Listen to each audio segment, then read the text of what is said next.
Hey guys, it's me, John Avenger, once again, and welcome to another Horrorfest. I got a Yankees hat on. Yeah, this is another piece of shit that I had to buy for $1 back in the beginning at the end of summer.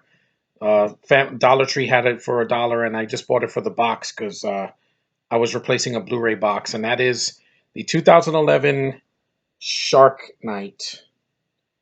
This was a bad movie. This was really freaking bad. Is it the worst horror film I've ever seen? No, but my God, is it a terrible shark movie. This movie came out in 2011. I didn't care when it came out. I didn't care about the advertising. It looked like a generic sci-fi channel movie, but a bad one. I'd rather watch Sharknado than this because this movie's a freaking lie. A PG-13 shark movie that wishes it was Jaws.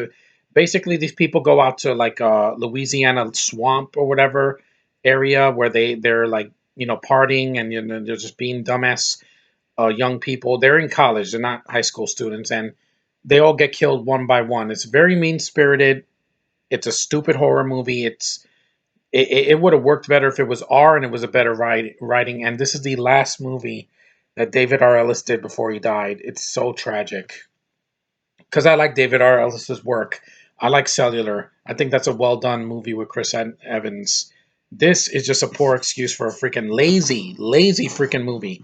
This movie starts off pretty much ripping off Jaws right from the beginning. You have a girl and her boyfriend in the lake, and she's about not doesn't go skinny dipping, but is gonna be she's in the water alone, and a shark drags her from side to side to side, just like in Jaws. It's the same freaking scene, except it's daytime. And why is this movie called Shark Night? Half of the time the sharks appear during the day and they jump out of the water like they're a freaking whale. I know I'm not asking for realism because sharks don't do that, but my God, it just looks like shit. Like the sharks are terrible CGI. There's some animatronics that look okay. The gore is okay in the film when there is gore, and the practical effects, those are not bad, but it's just really boring and generic, and I've seen this done better. Deep Blue Sea is better. Jaws 2, even Jaws freaking 3, it's flawed, but it's a lot better than this movie. Sharknado 1 to 5, I enjoy those better. Uh freaking Shark Attack 2, I like that as a guilty pleasure. Freaking Red Water. There's a lot of shark movies that are way better than this. Finding Nemo has sharks in it for like a couple minutes, and they're a lot better. Yeah, they have the same tropes that they smell blood and they come running. They attack people in the ocean. But when the hell do sharks jump out of the freaking ocean like a freaking dolphin? They don't do that. And it looks like shit. It's like they're jumping and their mouths go in the air like this. It looks ridiculous. And the cast, you got Sarah Paxton. Didn't care for her in the fourth Halloween Town. I know my friend will agree with me. She's a shitty actress. She hasn't been relevant since she did this movie. You have Catherine McPhee, a good actress, good singer from American Idol that has done a good work on the show Scorpion, which I've heard good things about. And she's stuck in this movie and she gets killed by a bunch of baby sharks getting eaten to death. Fuck this movie, man. You got Chris Silka. He was Flash Thompson in the Amazing Spider-Man. He also dies because the shark jumps out of the freaking ocean and out of the lake. Actually, it's not an ocean, and it eats him his face. You got Joel Moore from Avatar and from Grandma's Boy. He also dies. He gets shot and he gets eaten alive.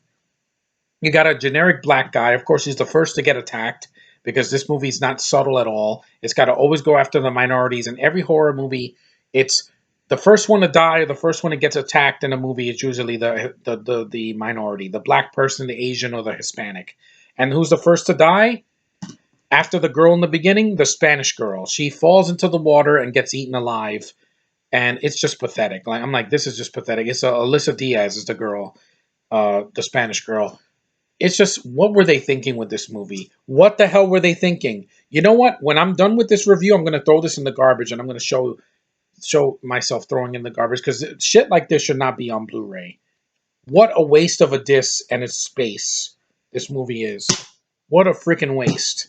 Sean, if you have not seen this movie, don't even waste your time. Jaws is better. Shark Attack 2 is better. Freaking Deep Blue Sea, Red Water, a lot of other shark movies are better than this. Even Piranha 3D, and that's what Piranhas is better than this freaking movie. It's boring. It's generic. It's well shot. I would say this: the good things are that it's well shot, decent practical effects when it's there, and the cast there's not horrible, but their dialogue sucks ass. And I don't know what else to say about this movie. It is freaking terrible. I'm gonna throw this out because one thing that I don't need in my life is freaking bad horror movies. There's the garbage. There's the garbage. Shark Night, go fuck yourself. You do not need to be in my life anymore. So yeah, Shark Night 3D because this movie was in 3D. God knows we don't need that. It sucks. Don't see this movie. Whatever you do, don't see Shark Night. It's a waste of a horror film. It's not scary. It's not fun. It's boring. Decent stuff here and there, but you'll forget about this movie after you see it. It's 80 minutes. You'll never get back. I hated it. It was just mediocre. And, we don't need Jaws ripoffs anymore. It's been done to death since 1975 or whatever when Jaws came out. And I wish this movie was never made. David Ellis, rest in peace. You did much better. You deserved a better finale to your career than this. It's pathetic. This movie sucks. But anyway, thanks for watching. Take care. Yeah, I forgot that Donald Logue is in the movie as well. He's from Blade and Gotham. He's wasted in this movie as a crooky sheriff that helps the bad guys capture the our heroes. And yeah, who didn't see that coming? I saw that coming from the moment he's in the movie. I'm like, oh, he's gonna disappear for 30 minutes and come back and betray his friends. Say, I don't work for you, whatever. Blah, blah, blah. It's so his southern accent sucks. Most of this movie sucks, and it's not worth your time. Don't see Shark Night. It's a waste of your money and your time and your patience. So, see you guys in the next one, and screw this movie right in the face.